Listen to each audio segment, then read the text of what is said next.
আসসালামু আলাইকুম, welcome to my channel. এখন আমি যে রেসিপিটা আপনাদের সঙ্গে শেয়ার করব সেটা হচ্ছে আমশোল।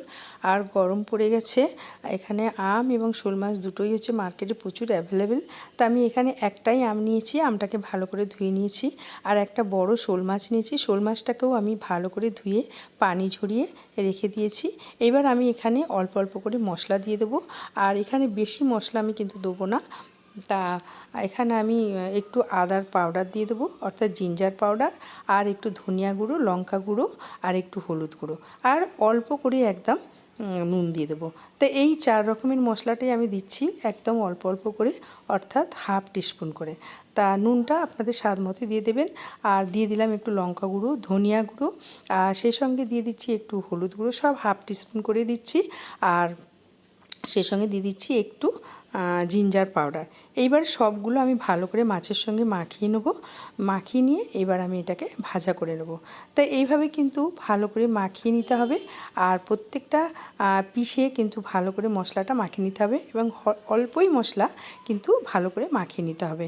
আর পটেও দেখুন, পটের তলায় কিন্তু আমার একটুও কিন্তু পানি কিন্তু লেগে নেই, একদম শুকনো করেই মাছটাকে ধুয়ে নিয়ে এবং পানি ঝরিয়ে নিয়েছি।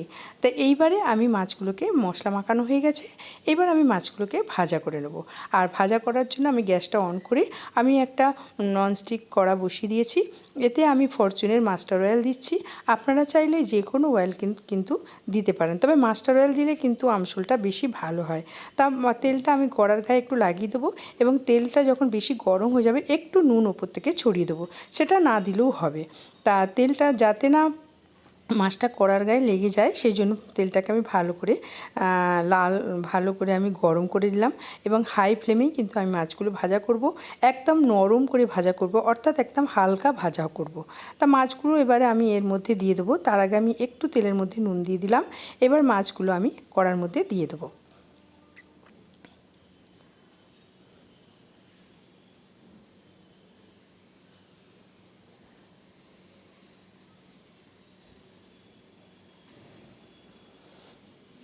মাছের পিসগুলো কড়ার মধ্যে দিয়ে দিলাম।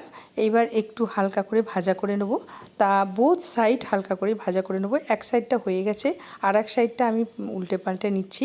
তা এইভাবেই কিন্তু বোথ সাইড হালকা করে ভাজা করে নিতে হবে, অর্থাৎ একদম নরম করেই ভাজা করে নেব। তা মাছটা আমার ভাজা করা হয়ে গেছে, এবার আমি এগুলোকে একটা বোলের মধ্যে তুলে নেব। সব মাছগুলোই এভাবে হালকা করে ভাজা করে নেব। আর বাকি যে মাথা আছে, লেজ আছে, আর যে ছোটো ছোটো দুটো পিস আছে, সেগুলোকেও আমি এইভাবেই হালকা হাতে ভাজা করে নেব।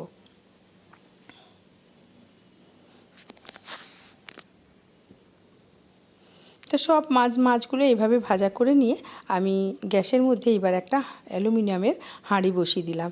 এবার এর মধ্যে আমি আবার ফরচুন মাস্টার অয়েল দিয়ে দিলাম।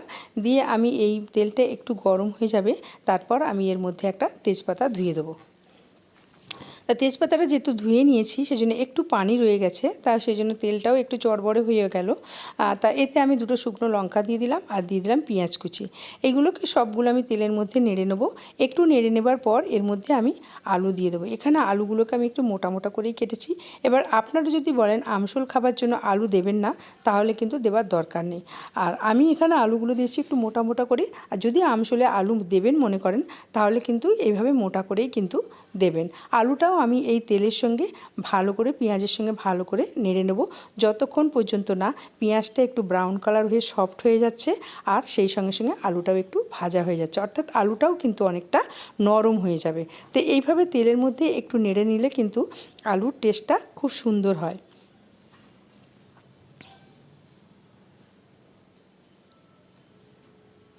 দেখুন, পেঁয়াজের কালারটা কিন্তু চেঞ্জ হয়ে গেছে, সফট হয়ে গেছে, আলুটাও কিন্তু অনেকটা ভাজা মতো হয়ে গেছে। এবার আমি এর মধ্যে একটু পানি দিয়ে দেবো। পানি দেওয়ার পর এর মধ্যে আমি মশলা দিয়ে দেবো। আর পানি দেওয়ার পরই মশলা দেবো এই কারণে, যাতে মশলাগুলো না পুড়ে যায়।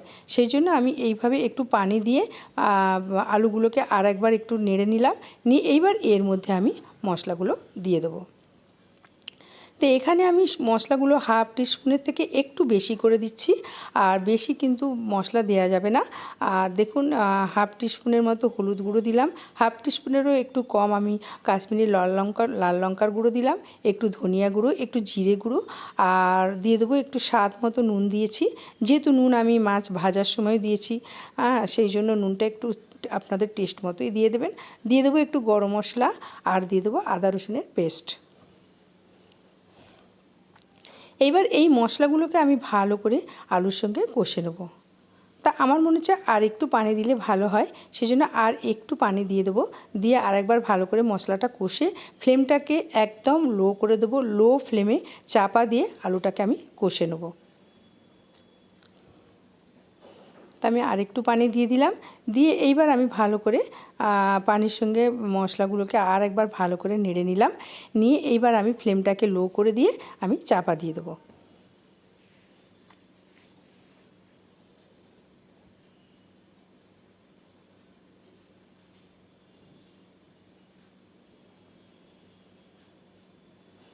তো ফ্লেমটাকে লো করে দিলাম এবং চাপা দিয়ে দিলাম। এইবার আমি চাপাটা খুলে দেখুন আমার আলুটা কিন্তু ভালো কষাও হয়ে গেছে, মশলাগুলোও কিন্তু আলুর সঙ্গে কষা হয়ে গেছে, এবং আলুর কালারটাও কিন্তু চেঞ্জ হয়ে গেছে, এবং আলুটা অনেকটা সফট হয়ে গেছে, অর্থাৎ অনেকটাই সেদ্ধ হয়ে গেছে। তা এইবার আমি এর মধ্যে পানি দিয়ে দেবো, অর্থাৎ যেরকম আমি আমসুলের ঝোলটা খাবো সেই পরিমাণই আমি পানিটা দেবো। তা এখানে আমি পানি দিয়ে দিলাম। এইবার আমি এর মধ্যে আমটাও দিয়ে দেবো। তা আলুটা কষে নেবার পর আলুটা যখন সফট হয়ে যাবে তারপরেই কিন্তু আমটা দিতে হবে, নাহলে কিন্তু আলু চট করে সেদ্ধ হবে না। তা এখানে আমি আমটা দিয়ে দিচ্ছি। আমি সম্পূর্ণ গোটা আমটা দিইনি, আমি 2-3 পিস রেখে দিয়েছি, কারণ আমটা প্রচণ্ড টক, আর আপনারা যতটা টক খাবেন সেরকমই আমের পিসটা দেবেন। তা আমটা দিয়ে দেওয়ার পর আমি চাপা দিয়ে দিলাম, ফ্লেমটা একদম হাই করে দিলাম। যতক্ষণ না টকবক করে ফুটছে ততক্ষণ কিন্তু আমি চাপাটা খুলব না। চাপাটা খুলে দেখে নিচ্ছি যে আমার আলুটা টকবক করে ফুটেছে কিনা। টকবক করে ফুটেও গেছে, এবং আমি এর মধ্যে শোল মাছগুলোকে দিয়ে দেবো।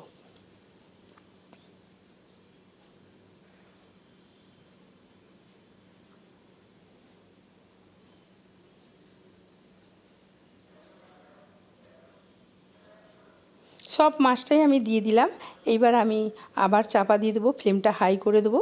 দিয়ে আমি চাপা দিয়ে আমি এটাকে ফুটতে দেবো। তারপর সম্পূর্ণ যখন ফুটে যাবে টকবক করে, তখন ফ্লেমটা একটু লো করে দেবো। দিয়ে যখন ওপরে তেলটা উঠে আসবে তখনই কিন্তু আমি আলুটা সেদ্ধ হয়েছে কিনা চেক করে নেবো, নিয়ে আমি ফ্লেমটা বন্ধ করে দেবো। তা আমি চাপা দিয়ে দিলাম যতক্ষণ পর্যন্ত টকবক করে না ফুটছে। তা আমি চাপাটা খুলে দেখে নেব। দেখুন টকবক করে ফুটে গেছে, আর ফ্লেমটা কিন্তু আমি একদম লো করে দিলাম। এবং তেলটা দেখুন মাছের ওপরে, তরকারির ওপরে কিন্তু তেলটা উঠে এসছে। একটা নাইফ দিয়ে চেক করে নিলাম, আলুটাও কিন্তু সেদ্ধ হয়ে গেছে, এবং দেখুন কিনারাতে কিন্তু তেলটা অনেকটাই ভেসে উঠে এসছে। আমি আর একটু চাপা দিয়ে রেখে দেবো। আমি আবার চাপাটা খুলে দেখাচ্ছি, দেখুন চারপাশটা কিন্তু তেল ভেসে উঠেছে। ফ্লেমটা আমি বন্ধ করে দিলাম, আর একটা বলে সার্ভ করে দিলাম। Thank you for watching video.